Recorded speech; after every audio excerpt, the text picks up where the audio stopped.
engine on all of Sodor. He loves pulling the express. Gordon thinks it makes him the most important engine on the island. One day, Gordon was pulling the express out of Brendam docks. But Diesel was on the same line. "Out of my way," sniffed Gordon. "Express train coming through." Diesel had to back off. This made him cross.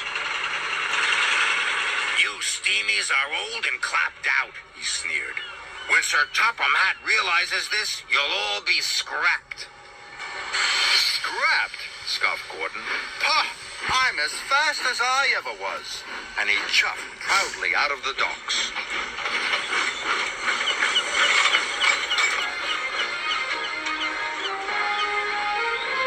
Gordon was speeding through the beautiful countryside. He was having a wonderful day.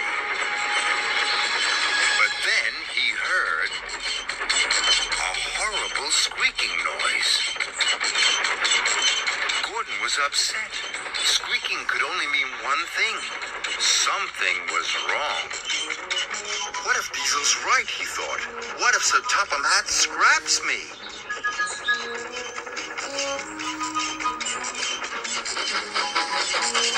Gordon squeaked sadly up the hill. The hill was steep, and Gordon had to slow down. The slower he went, the quieter the squeak became. Gordon was delighted. "Aha," he said. "If I go slowly, no one will hear me squeak." And he chuffed slowly back to Tidmouth Sheds.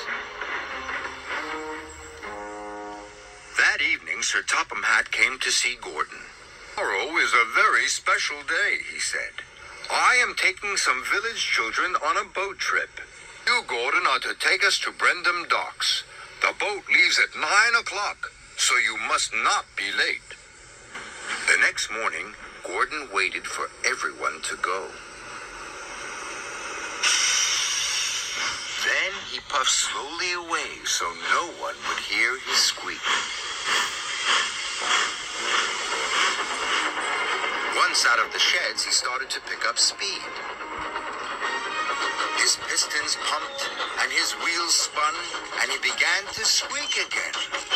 "Oh my," said Gordon. Then he heard something even worse. It was a rattle. "Oh dear," he cried. "Diesel was right. I'm falling apart. What will Sir Topham Hatt say?" So Gordon slowed down.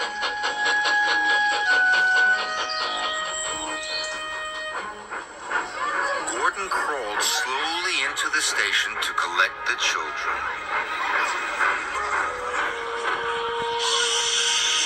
Gordon's boiler sank.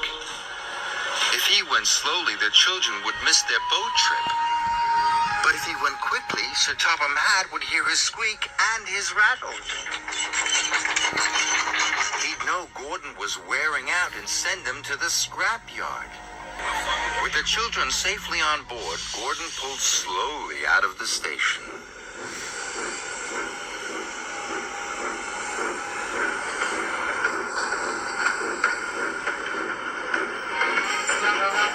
Gordon chuffed slowly through the countryside.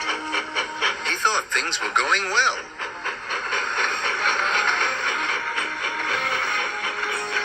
But Sir Topham Hatt was very cross.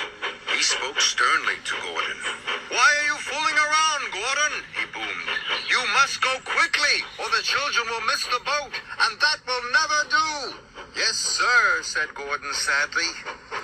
"Remember," added Sir Topham Hatt, "you are the fastest engine on the island." This made Gordon feel proud. "This might be my last trip," he said, "but I'll get the children to their boat on time." His wheels turned faster. His pistons pumped harder. Must be on time, he puffed.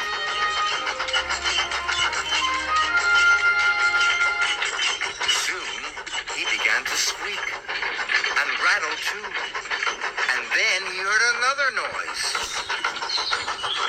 clicking noise.